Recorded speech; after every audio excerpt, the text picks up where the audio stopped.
Praise the lord. ક્રિસ્મવાલ ભાઈએ તથા બહેનો, દિવ્ય ધ્યાન દિવ્ય સંદેશમાં તમારું સ્વાગત છે. ફેબ્રુઆરી 9મી તારીખ. આ સંદેશ સાંભળવા તમારા સૌ મળીથી પ્રાર્થના કરું છું. તમારા બાઇબલ લઈ લો, પ્રભુના વચન સાંભળીએ. માર્કનો ગ્રંથ 6ઠ્ઠો અધ્યાય 53થી 56મી કલમ સુધી. સરોવર ઓળંગીને તેઓ ગાનસરેતના પ્રદેશમાં આવી પહોંચ્યા અને હોડી ત્યાં લાંગરી.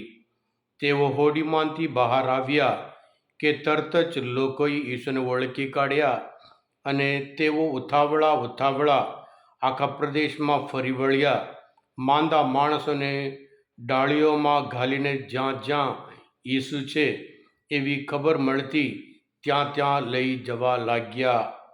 ઈસુ જ્યાં જ્યાં જતા, ગામમાં કે શહેરમાં કે મુવાડામાં, ત્યાં લોકો માંદા માણસોને છવટામાં મૂકીને વિનંતી કરતા કે ફક્ત આપના વસ્ત્રની કોરને અડવા દો, અને જેટલા અડ્યા તે બધા સાજા થઈ ગયા. આ પ્રભુની વાણી છે, તે આપણો આધાર છે. ક્રિસ્મવાલ ભાઈ તે બહેનો, આજના શુભ સંદેશમાં આપણે જોઈએ છીએ પ્રભુ ઈસુનું મિનિસ્ટ્રી, સાજાપણાની મિનિસ્ટ્રી ખાસ કરીને કેટલું પાવરફુલ હતું. લોકોની પરિસ્થિતિ એવી હતી, લોકોના જીવનમાં કેટલી ગંભીરતા હતી, વેદના હતી, દુઃખ હતું, અને જાતની બીમારી. ઘણા બધા પાસે તેઓ ગયા હોય, કશું જ નહીં થયું, અને એમને પૂરી ખાતરી આ ઈસુ પાસે જઈએ એ ચોક્કસ આપણને સ્પર્શ કરશે અને સાજા કરશે. જ્યાં જતા હતા, શહેરમાં, મુવાડામાં, ગામમાં, લોકો ત્યાં દોડતા હતા. એટલે એમની પરિસ્થિતિ બતાવે છે, એમને દુઃખ બતાવે છે, એમની વેદના બતાવે છે, એમની જંકના બતાવે છે.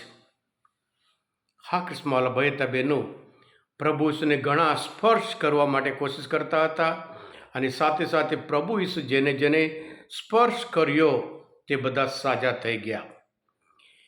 આ સ્પર્શનું હેતુ શું છે આપણે જાણવાનું છે. સ્પર્શનું હેતુ વિશ્વાસ હોય ત્યાં સાજાપણું.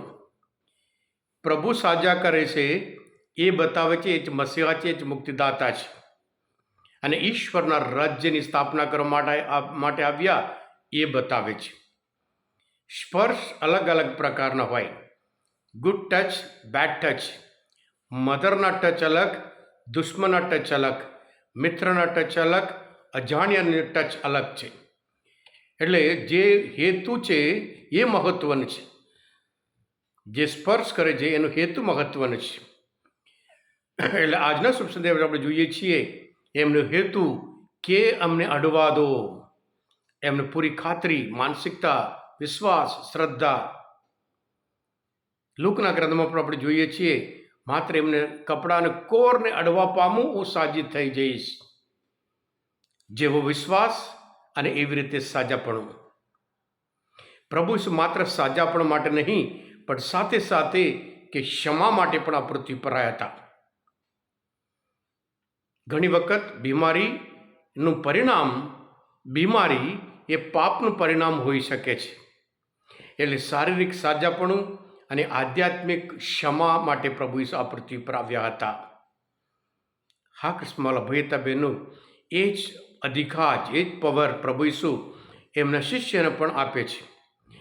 જે કાર્ય કરું છું એ કાર્ય તમે પણ કરી શકો, એથી વિશેષ પણ કાર્ય કરી શકો.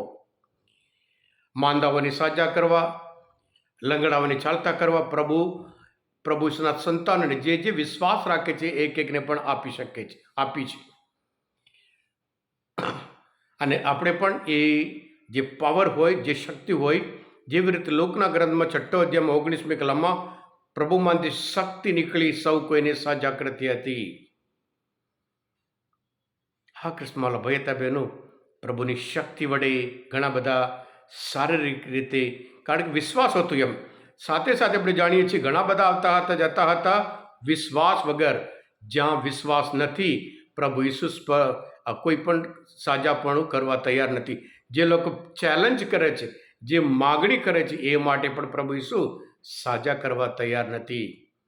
જેને વિશ્વાસ હોય તેને સાજા પણ થઈ શકે એમ કરીને આજના શુભ સંદેશ દ્વારા અદ્ભુત પાઠ શીખવાડે છે.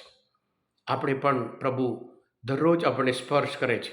એમના વચન દ્વારા, ખ્રિસ્ત પ્રસાદ દ્વારા આપણે સ્પર્શ કરે છે. આપણે પણ પૂરી શ્રદ્ધા વિશ્વાસ રાખીએ. જેવી રીતે પ્રભુ ઈસુના સમયમાં આજે પણ લોકો દિવ્યદયા ધામમાં હોય, અનાથોની માતા ધામમાં હોય, લોકો એટલા માટે ઉમટે છે. એ એમની શ્રદ્ધા બતાવે, એમનો વિશ્વાસ બતાવે છે. અને એમનું જે પરિસ્થિતિ બતાવે છે કે જે દવા નહીં કરી શકે, જે દુઆ કરી શકે, જે ડૉક્ટર નહીં કરી શકે, પ્રભુ ઈસુ ચોક્કસ કરી શકે છે. હા ખ્રિસ્તમાલા ભાઈ બહેનો, આજના આ સંદેશ મનચિંતન શાસ્ત્ર પાઠ સમજવા માટે પ્રભુ ઈશ્વર ઓળખ મને મદદરૂપ થયા હોય, તમે પોતે દિવ્ય દયા અને દિવ્ય સંદેશ સબસ્ક્રાઈબ કરજો અને બીજા માટે પણ ફોરવર્ડ કરજો. કારણ તમે બધા આશીર્વાદિત છો, અભિષિક્ત છો. પ્રભુ ઈસુ, હું તમારામાં વિશ્વાસ રાખું છું. બોલો દિવ્ય દયાનો જય. God bless you all. Jesus I trust in you.